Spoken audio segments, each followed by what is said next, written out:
Hello everybody, welcome to Cooking for Guys Part 2. Today we're going to cook a steak, my style. Check it out. Here's the stuff we're going to be using today. First of all, minced garlic. Now yes, this is in a jar. I used to press or chop my own garlic, but I use so much garlic anymore, I found that this saves a lot of time and money. Plus I really like the flavor. It's pickled, and I think that helps a little bit. Red wine vinegar. This is Italian red wine vinegar, but I don't suppose it really matters what kind of red wine vinegar you use. Some people just say use vinegar. I like the red wine myself. It gives it a real nice flavor. This says it's from Tuscany. I highly doubt that, but it's good. This is my secret ingredient right here. McCormick's Grill Mates Montreal Steak Seasoning. You can buy this in small packets, or you can buy it in bigger jars like this. If you can get a hold of some of this stuff and you like to make steaks, I highly recommend it. I've been using it for about 10 years now, and I love it. Give it a try. And I'm not stingy with it either. And of course we have the ground pepper. This pepper grinder is kind of like the ones you might see in the nice fancy restaurants. It's really big. I actually liberated this from my friend's steakhouse before the bank repossessed it. You can never use too much pepper when you're either pan frying or grilling a steak. That's my philosophy anyway. Some people don't feel like ground pepper is good for cooking. I say I like it for cooking, so I use it for cooking. I don't care what people say. They say the same thing about this extra virgin olive oil. Some people say you shouldn't cook with it. I cook with it. And you know, the thing with extra virgin olive oil is it's very expensive. You can buy a small bottle of this, just a few ounces, and it's going to cost you over $20 for the expensive imported stuff. Or you can buy less expensive stuff, but you know, you really need to go by your taste and smell and see what you like best. It's trial and error. This Nana's right here, I picked this up at a local wholesale club for $5 for a 1 liter bottle. That's very inexpensive, and we use a lot of extra virgin olive oil around here. So there's always 4 or 5 bottles stashed up in the cupboard of this stuff because it's such a good deal. Try your local wholesale club, your Costco's or your Sam's Club for something similar. And then we have Goya Adobo all-purpose seasoning. Now, I'm an honorary Puerto Rican now. Goya stuff is definitely the Puerto Rican palate, and I've developed it. It's nice stuff. Once you've developed the Puerto Rican palate, there's really no turning back, and it works really well with the marinade I'm going to make today. And then we have the steak itself. A little explanation here, folks. This is not the cut I would normally go to the store and buy. But having said that, when I go to the store to buy a steak, I buy my steaks by looking at them and seeing what I like. This was the best looking steak in the cooler today. Normally it's a porterhouse or a T-bone. Sometimes I'll even buy a beef tenderloin and butcher it myself. But looking in the cooler today, this right here was the money shot.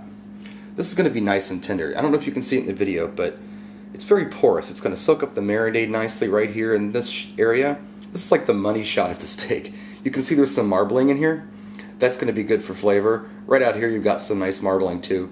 I understand there's a lot of fat on here, but I don't know, it's going to be nice. Over here this doesn't look so attractive to me, but right here and right here, that's yummy. This is a rib steak. Basically what it is, it's a slice of a big rib roast. But I think it's going to work great for us today. And it's marinade time. I'm not stingy with this Montreal steak seasoning. I'll put some of that in there. Should be enough. Now, I don't measure anything out. Whoops. Sorry about that. Don't measure anything out. I just kind of go by sight. And I'm going to pour some olive oil in here. That's enough. You kind of get the feel of it after a while. You just want to coat the steak. You don't need to completely submerge it, but you need to definitely coat it. I'm not stingy with garlic at all, especially for marinades. Especially at this price, you can afford to use a whole bunch of it. Why it's a good idea to buy in bulk. And of course, red wine vinegar, delicious stuff. I probably use more than a lot of people do, but this vinegar really helps to penetrate the steak. And I love the flavor.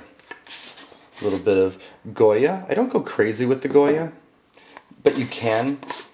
It's kind of like a safe salt. I never did really well with regular salt. I always over-salted or under-salted. And there's nothing worse than to go in to in a meal and oversalt your meal. Water, I use the sprayer to mix it up fast, as you can see. Works pretty good. Nothing I cook takes a long time, as you notice. My stuff's pretty quick and easy. Use a fork with the rest of it. Alright, let's get the steak in there. Now, when it comes to marinating steaks, I don't marinate a steak for any longer than about a half an hour. For some reason, if I marinate a steak longer than that, it tastes like something I bought in a bag somewhere. And that's the last thing you want. I like the top of my steak to be marinated, and I like to be able to taste the meat on the inside without any kind of, I guess, extra flavor. Steak should just be good as it is if you buy the right cut. And here's the pepper part we were talking about. Just going to put it right on top.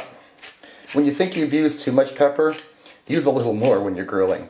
Some people do cracked pepper. I never had good luck with cracked pepper myself. I do better with the ground pepper. So that'll do for now. We're going to let the steak sit for about a half hour. I'm going to flip it in about 15 minutes, and then we're going to throw it on the grill. Believe it or not, I've got my LED profile panel out here, kind of lighting things up for us tonight, so you can see what we're doing. If you can see this, have a look at how the steak turned out marinated. Can't see it real well, I guess, can you? There you go. See that garlic all over it? That's yummy, and that'll get roasted right on the steak. This grill is at about 600 degrees.